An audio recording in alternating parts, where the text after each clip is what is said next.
The neighborhood had always been a strange blend of suburban polish and leftover traces of rural charm. Neatly trimmed lawns stood side by side with houses that still bore the character of old farmland. My property was one of those in-between places, a little too rustic for the liking of the homeowners association, but far too practical to tear down and start over. I had a red barn that had been standing longer than most of the houses in the neighborhood. It wasn't enormous, but it was sturdy, and it carried a history that I valued more than any rulebook an HOA could shove in my face. For years, the barn served its purpose quietly. It stored tools, equipment, and during summer nights, it became a haven for wildlife that slipped through the grass and fields surrounding my yard. The barn had personality. It smelled of hay and old wood, and in the rafters lived a rotating cast of creatures who seemed to find more comfort in it than anywhere else. I never minded. I figured the barn was as much theirs as mine, but not everyone thought the same way. The HOA president, a woman the entire street had come to know as Karen, carried a personal vendetta against anything that didn't meet her rigid, sterile definition of perfection. To her, every lawn had to look like a magazine cover. Every paint job had to be approved. Every fence had to be the right color and height. And the barn, well, it was her obsession. She saw it as a stain on the otherwise uniform landscape she imagined the neighborhood should be.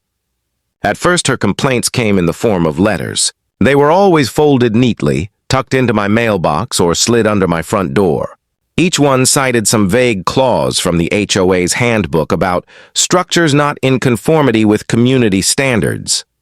I read them, laughed to myself, and went on with my day. The barn wasn't going anywhere. Then came the in-person visits. She'd stand at the edge of my property, arms folded tightly across her chest, lips pursed so hard they nearly disappeared. She would stare at the barn as though glaring at it long enough would make it vanish. Sometimes she shouted across the lawn, demanding I tear it down or at least modernize it with siding and paint approved by the HOA's committee. I ignored her. Ignoring Karen wasn't difficult. She thrived on attention, and denying her that felt like the sweetest revenge. Still, she escalated. Neighbors whispered that she'd been taking pictures of the barn and sending them to the board. She petitioned for an emergency HOA meeting to discuss unsightly structures. She even went so far as to tell people I was harboring dangerous animals inside. None of it worked because I wasn't breaking any actual rules. The barn predated the HOA itself and the bylaws protected it. But Karen wasn't the kind of woman who accepted defeat. Summer rolled in, hot and damp. The kind of weather that pulled frogs out of hiding and filled the night with their croaking chorus. The barn, in particular, became a prime hangout for bullfrogs. They lingered near the pond on the edge of my land, but when the nights grew sticky, they hopped closer, drawn to the cool shade and insects buzzing around the barn. I found them amusing. Their throaty calls echoed in the rafters, and sometimes I'd spot one perched proudly on a hay bale like a king on a throne. Karen, however, decided this was ammunition.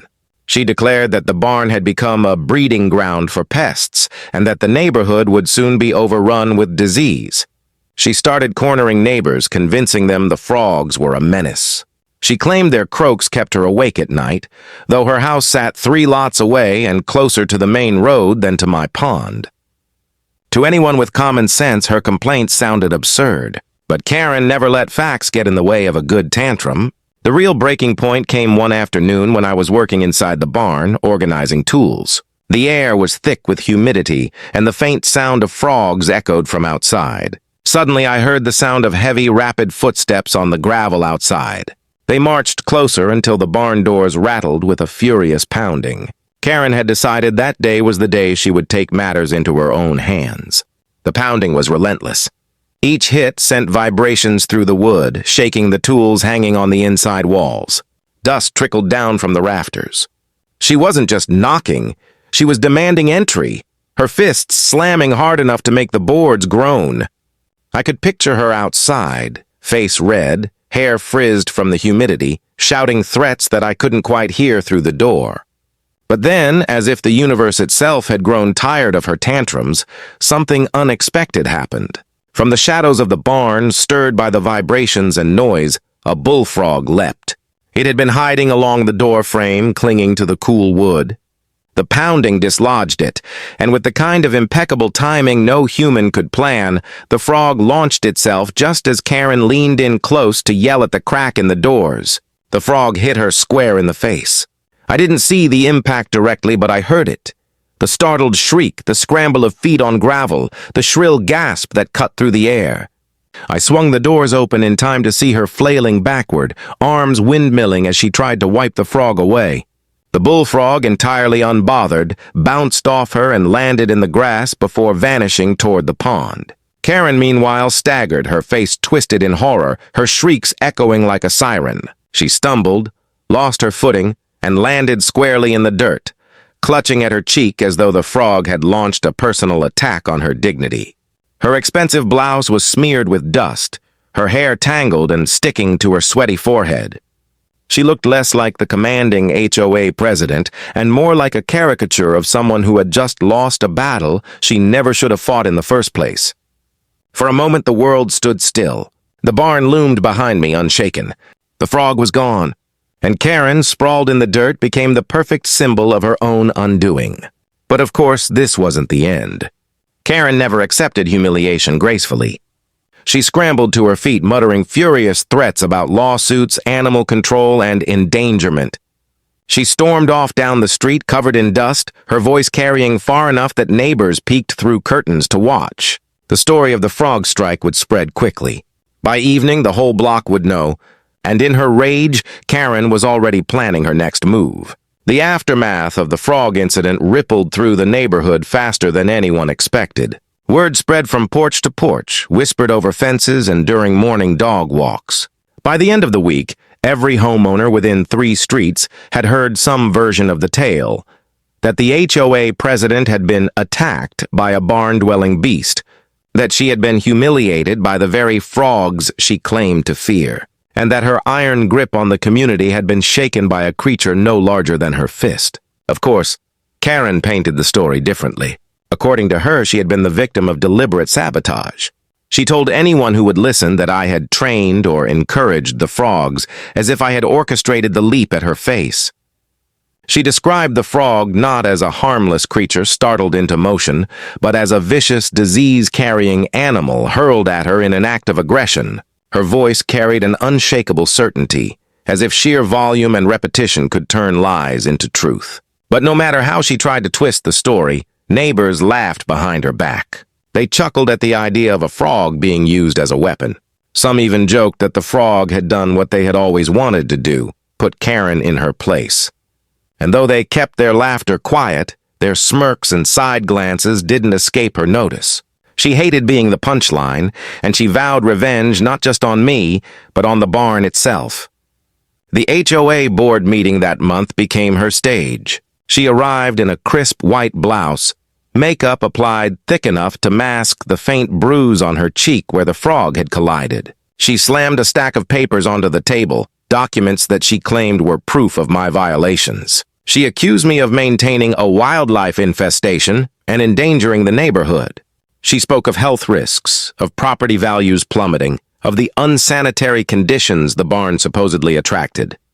But when pressed for specifics, her case unraveled. The barn, protected by its history, was exempt from many of the HOA's modern rules. The frogs, as wild animals, weren't something I could simply banish. Several board members shifted uncomfortably in their chairs, unwilling to back her crusade outright. They muttered about looking into it further, but offered no resolution. For Karen, that wasn't enough. She needed action. She needed victory. Her tactics grew bolder. One evening, I spotted her marching up my driveway, clipboard in hand, snapping photos of every angle of the barn. She crouched in the grass, peering under the door as if searching for evidence of some grand crime. I watched from a distance as she scribbled furious notes, then recoiled when another frog startled her by hopping across her shoe. Her shriek carried down the block, followed by her retreat into the safety of her car. Even so, she left with her clipboard full of evidence, convinced it would bring my downfall. The neighbors, however, had begun to see her obsession for what it was. They shook their heads when she passed, whispering about her paranoia. Children reenacted her frog encounter, leaping at each other and shrieking dramatically. The story became a game, a neighborhood joke that fueled more laughter than sympathy. The more Karen tried to assert her authority, the less anyone respected it. Yet her stubbornness only deepened. Then came the day she tried to rally support by going door to door. She knocked on houses, clipboard clutched tightly to her chest, and launched into speeches about the dangers of frogs and barns. Some neighbors listened politely before closing their doors. Others openly laughed, reminding her that frogs had been part of the area long before the HOA. A few even told her bluntly to leave me alone. But Karen wasn't deterred. She began drafting official violation notices herself, posting them on my door despite having no board approval. Each notice grew more absurd than the last. One claimed the barn posed a biohazard due to amphibian nesting. Another declared the croaking of frogs a noise disturbance punishable by fines. I crumpled each notice into a ball and tossed it into the trash, knowing full well they carried no legal weight. Still, the sheer persistence of her harassment wore thin. What Karen didn't realize was that her very actions were feeding the problem she hated. The pounding on doors, the stomping through grass, the shouting, all of it stirred the frogs. They thrived in the chaos, hopping closer to the barn, filling the nights with even louder croaks. It was as if nature itself had sided against her, mocking her with every ribbit that echoed through the humid air. Her frustration reached a boiling point one humid evening in late July. A storm had rolled through earlier, leaving the air heavy with moisture and the ground slick with puddles. The frogs were out in droves, their chorus so loud it seemed to vibrate through the walls of every home. I was in the barn, tightening hinges on the doors, when I heard the sound of high heels clicking furiously across wet gravel. Karen was back. She pounded on the barn again, fists slamming with the same desperate rhythm as before. This time her voice carried clearly through the wood. She shouted threats of legal action, demands that I tear down the infested shack, and declarations that she would have the county intervene. Her voice cracked with rage, each word dripping with venom, and once again her commotion triggered movement from within the shadows. Several frogs, startled from their perches, leapt toward the noise. One hit the doorframe and bounced harmlessly into the dirt. Another landed directly on her shoe, sending her into a frenzy of stomping and shrieking. She kicked wildly, trying to fling the frog off, but her movements only made things worse. A third frog launched itself higher, landing briefly on her shoulder before disappearing into the grass. Neighbors, drawn by the noise, began peeking out from behind curtains and porches. They watched as the president of their HOA spun in circles, swatting at imaginary attackers, her hair frizzing wildly in the humid air. Laughter carried across the street, quiet at first, then louder as more people gathered to witness her meltdown. Karen, red-faced and panting, finally fled, her heels clattering against the pavement as she retreated to her house. The sight cemented the story in neighborhood lore. From that night on, whispers of the Frog Queen circulated, and Karen's reputation as an overbearing tyrant transformed into that of a laughingstock. But humiliation only fueled her rage. She couldn't afford to be mocked, not after years of ruling the neighborhood with fear and fines. She was determined to strike back harder than ever, no matter how absurd her crusade became. And so, while the neighbors laughed and the frogs croaked louder than ever, Karen began plotting something bigger, something that would push the feud beyond mere notices and shouting matches, something that would drag the entire community into the conflict whether they wanted to be involved or not. Karen had been humiliated twice, and in her mind, that humiliation was intolerable. The laughter of the neighbors rang in her ears long after the frogs had quieted. She couldn't step outside without feeling eyes on her, without imagining whispers behind cupped hands. What had once been her kingdom, the neighborhood she ruled through intimidation and enforcement, was now turning into her prison. And she blamed it all on the barn, the frogs, and me. Instead of backing down, she doubled her efforts. She stopped trying to win over her neighbors, since their ridicule made them useless to her. Instead, she set her sights on outside authorities. She began with animal control, filing complaints about an infestation of aggressive amphibians. When the officer arrived, clipboard in hand, he walked the property, listened to the croaks echoing from the pond, and shook his head with a bemused smile. He told her plainly that frogs were a natural part of the environment, not pests under his jurisdiction. That answer infuriated her, and she stormed away in a huff, declaring she would take it higher. Her next attempt involved the county health department. She filed reports claiming that the frogs were spreading disease, contaminating the air, and breeding uncontrollably in unsanitary conditions. Inspectors came, poking around my property, measuring water quality in the pond and looking over the barn. Their conclusion was simple. Everything was perfectly normal. The pond was clean, the frogs harmless, and the barn well-maintained. They wrote their findings in an official report, which left Karen fuming but powerless. Still, she wasn't finished. She contacted zoning officials insisting that the barn violated construction codes. They too came out, reviewed the paperwork, and confirmed what everyone else already knew. The barn was older than the HOA, grandfathered in under local law, and untouchable. One by one, every avenue she pursued closed in her face. Each rejection only fueled her rage, but she refused to give up. What she didn't realize was that her crusade had become entertainment. Neighbors gathered on porches in the evenings, waiting to see what stunt she would pull next.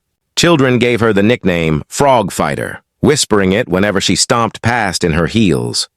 Adults smirked openly now, no longer afraid of her wrath. The balance of power had shifted, and Karen was losing ground. But she couldn't see it. To her, every setback was evidence of a grand conspiracy against her authority. Then came the incident that pushed the feud into uncharted territory. It was a sweltering August afternoon, the kind where the air itself seemed to stick to your skin. I was repairing a loose board on the barn when I noticed movement down the street. Karen was approaching, not alone this time, but accompanied by 2 uniformed officers. She marched beside them like a general leading troops, her chin high, eyes burning with triumph. She had called the police. The officers approached politely, explaining that a complaint had been filed regarding a dangerous situation on my property. Karen stood behind them, arms folded, glaring at me as though victory was already in her hands. They asked to inspect the barn, and I allowed it without hesitation. Inside, they found nothing but tools, storage, and the faint sound of frogs croaking somewhere nearby. Karen tried desperately to argue her case. She pointed to the rafters, insisting frogs were hiding in ambush. She gestured toward the pond, calling it a breeding swamp. She even claimed the noises at night amounted to harassment, as if the frogs croaked on my command. The officers listened patiently, their expressions neutral, but I could see the corners of their mouths twitch as they fought back laughter. Finally, one officer explained that no crime had been committed. Wildlife was a fact of life, and nothing about my barn or pond was illegal. Karen's face turned scarlet. She demanded they fine me, shut down the barn, or at least issue a warning. They refused. When they left, Karen stood trembling in the driveway, fists clenched at her sides. She had dragged the law into her battle, and even they hadn't given her what she wanted. But she wasn't just embarrassed. She was now exposed. Word of the police visit spread quickly, and the neighbors' laughter grew louder. They no longer just saw her as annoying, they saw her as ridiculous. A woman so obsessed she would waste the time of animal control. Health inspectors, zoning officers, and now the police, all over frogs and a barn. That night, as the chorus of Bullfrog swelled louder than ever, Karen sat alone in her house, blinds drawn tight. Her phone buzzed with messages from board members urging her to drop the matter before she embarrassed the HOA entirely. Some even hinted at removing her from her position if she continued. But instead of heeding their warnings, she stewed in her anger. The humiliation replayed in her mind on a loop. The frog leaping at her face, the laughter of neighbors, the smirks of officers who dismissed her complaints. Each memory built upon the next, feeding a storm inside her that refused to die. If no one else would help her, she decided, she would take matters into her own hands. The following weekend, her plan began to unfold. Neighbors spotted her prowling around late at night, flashlight in hand, muttering under her breath as she scanned lawns and ditches. She carried spray bottles and bags of chemicals, claiming she was treating common areas for pests. Some suspected she was trying to poison the frogs, though no one caught her directly in the act.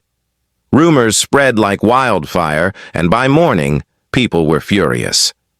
Parents worried about pets, children, and the environment. Confrontations flared on the sidewalks, voices rising against her. Karen didn't back down. She snarled at her neighbors, accusing them of siding with me, of conspiring to destroy her reputation. She insisted she was protecting property values, saving the community from ruin. But her credibility was gone. Even those who had once supported her began to distance themselves, shaking their heads as she spiraled further into obsession. The frogs, meanwhile, remained undisturbed. They croaked louder than ever, their voices filling the night with mocking rhythm. It was as if they knew they had won, their kingdom secure despite all her efforts. And though Karen tried to act as though she was still in control, the cracks in her authority had widened into gaping fractures. By the end of August, the neighborhood was no longer united under Karen's iron rule. It had turned against her. She had dragged outside authorities into a personal vendetta, failed at every turn, and alienated the very people she once intimidated. Still, she clung to her obsession, unwilling to admit defeat. What she didn't realize, however, was that the final humiliation was yet to come. The frogs had embarrassed her, the neighbors had mocked her, and the authorities had dismissed her. But the barn itself, standing tall and unyielding, was about to play a role in ending her reign once and for all. The summer had dragged on, heavy and relentless, and the neighborhood had grown accustomed to two sounds: the nightly chorus of bullfrogs echoing from my pond, and the shrill, angry voice of Karen railing against them. Her crusade had consumed her. The woman who once strutted through the streets like a queen now stumbled, restless and paranoid, muttering about conspiracies and infestations. Neighbors avoided her, board members stopped returning her calls, and even her closest allies had drifted away. But Karen's pride refused to let her quit. She told herself she had been pushed into a corner. To her, the laughter of the neighbors wasn't just mockery, it was betrayal. The barn wasn't just an old structure, it was a defiance of her authority. And the frogs weren't just frogs, they were enemies, symbols of everything she couldn't control. The deeper her obsession ran, the more determined she became to end it in one decisive act. Her plan, when it came, was reckless. She would destroy the problem herself. No more petitions, no more inspectors, no more waiting for others to act. Late one Saturday evening, as the sun dipped below the horizon and the frogs began their nightly chorus, Karen marched toward my barn armed with tools she had no business carrying. A crowbar, a hammer, and a bag of so-called pest control chemicals clinked together in her hands. Her eyes burned with determination, her lips pressed into a thin line of fury. She waited until the street grew quiet, until porch lights dimmed and blinds were drawn. But the neighborhood wasn't asleep. Curtains shifted, eyes peeked out. People knew by now to keep watch whenever Karen went prowling.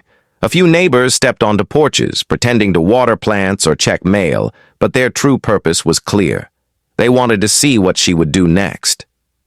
Karen stomped up to the barn doors and began pounding with her crowbar. The wood groaned under the assault, tools rattled inside, and dust rained down from the rafters. She shouted, voice shrill and ragged, declaring the barn condemned, claiming she had authority to dismantle it. Every slam of her crowbar echoed across the neighborhood, drawing more and more people to their windows. But she hadn't counted on what lived inside.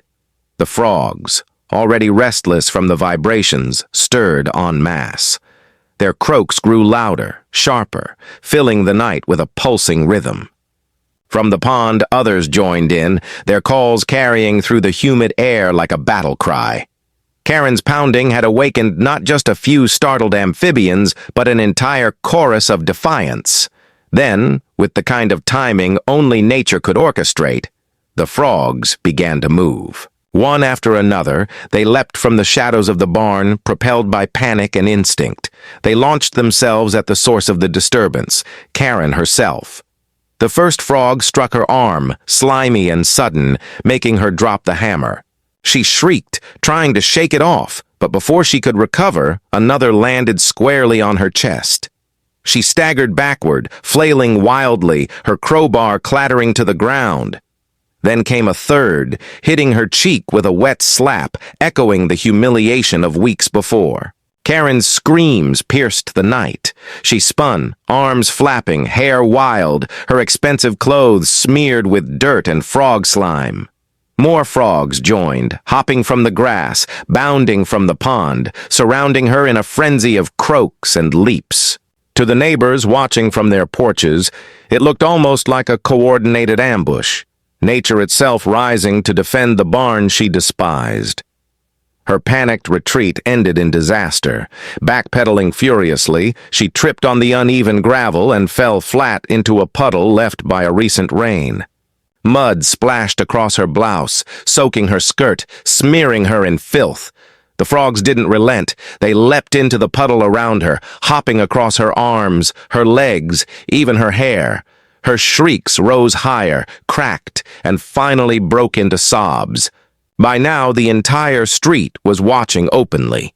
Laughter rippled through the night, cruel and unstoppable. Someone clapped. Someone else whistled. Children cheered, chanting, "Frog Queen! Frog Queen!" Karen, once feared and obeyed, had become nothing more than a spectacle, her downfall illuminated by porch lights and the mocking chorus of frogs. She scrambled to her feet, dripping mud and shame, and bolted toward her house. Her tools lay abandoned by the barn. The frogs, satisfied or simply tired, returned to their pond, their croaks fading into the steady rhythm of the summer night. And in the silence that followed her retreat, the neighborhood erupted into laughter so loud it drowned out even the frogs. That night marked the end of Karen's reign. Within days, the HOA board convened without her. Members cited her behavior as reckless, embarrassing, and damaging to the community. The votes were unanimous. She was stripped of her title as president. When the news spread, neighbors celebrated quietly, exchanging relieved smiles and shaking hands as if a long war had finally ended. Karen herself retreated indoors. Curtains. Drawn, lights dimmed, she became a ghost in the neighborhood she once ruled. No more door-to-door campaigns, no more pounding on the barn, no more lectures about rules. She rarely stepped outside, and when she did, she moved quickly, head down, avoiding the gazes and laughter of those she had once commanded. The barn stood untouched, proud and unyielding. The frogs remained kings of the summer nights, their croaks no longer a nuisance, but a reminder of the absurd battle that had united the neighborhood against tyranny. Children played near the pond, giggling whenever a frog hopped close, and parents smiled, grateful that peace had returned. As for me, I went on with my life, barn intact, tools neatly in place, and a sense of satisfaction that no HOA threat could ever bring down something rooted deeper than their rules. I hadn't needed to fight Karen. Nature itself had done the work. The frogs, in their own chaotic way, had defended their home and mine. And so the story of the barn and the bullfrogs lived on, passed from porch to porch, told with laughter and exaggerated gestures. Some swore the frogs had planned it. Others joked they deserved honorary HOA membership. But everyone agreed on one thing. Karen had met her match, and the barn would stand long after her memory had faded into a cautionary tale. In the end, all it took was a barn, a pond, and a few well-timed leaps to remind the neighborhood that sometimes the loudest bullies are brought down not by force but by frogs.